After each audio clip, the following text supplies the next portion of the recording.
we're here along 135 northbound. If you take a look right behind me here, you can see that bus that caught on fire. Stacey, this is still a very active scene. You can see the police car in this area here blocked off. An organizer saying on St. Patrick's Day, you don't even have to get into your own car.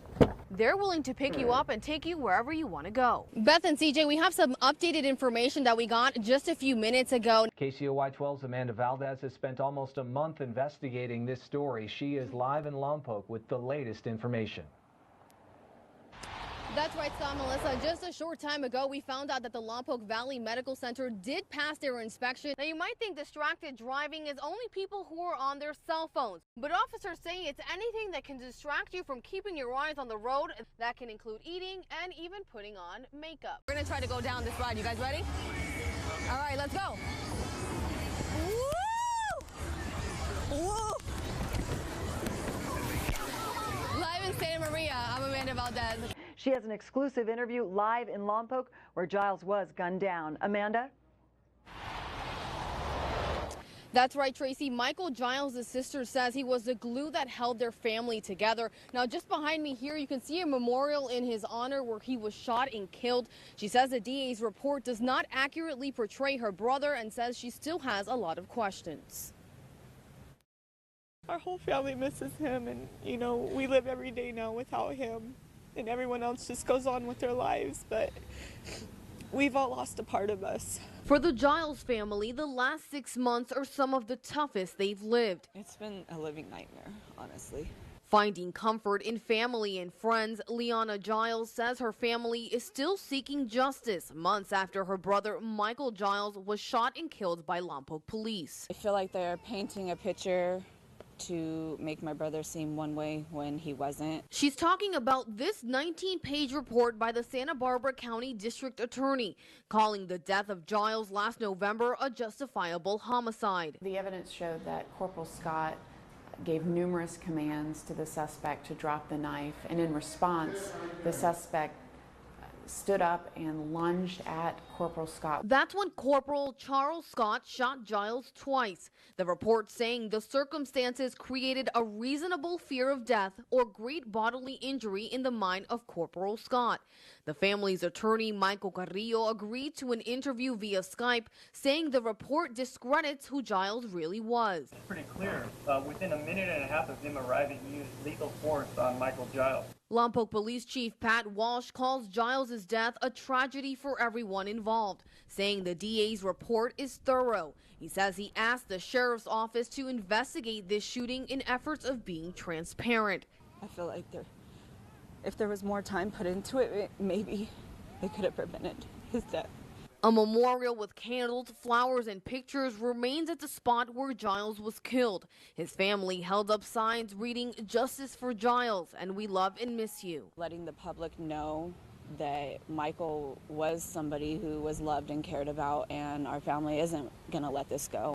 John, take a look at this area here around me, right where I'm standing 2 months ago. This didn't exist. Now, if I move the camera here to the side, you're able to see this area here. This was all eroded because of the rain. This leads down here to the Atascadero Creek. And now the family who lives inside of this home, they say they're grateful they'll be able to go back in. Give me a big wet kiss, but you're taller than I am. Right there. They saved my home. Like I said, my wife and I sat in the evening sun last night thinking about the fact that we got our home back. This is the moment John Shadak thought he would never see. His home was in jeopardy of falling into the Atascadero Creek, but not anymore. I didn't believe it. They said they could do it, and I didn't believe it. I saw how bad it was. 2 months ago, this is what the foundation here looked like. Heavy rain created large cracks leading to his home, eroding a part of the ground away. There was nothing here where you're standing. That was all 75 feet into a whirlpool. Shadak describes what happened next as a miracle. Thank you very much what you've done. Oh, you're more than welcome. I can't thank you enough.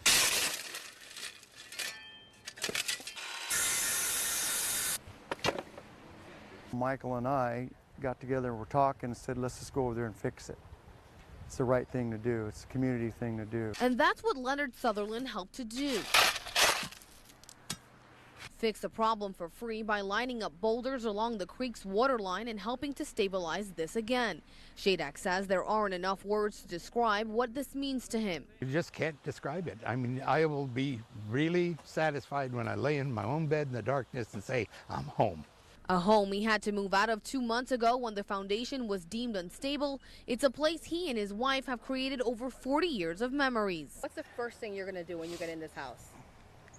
Kiss my wife and hug her.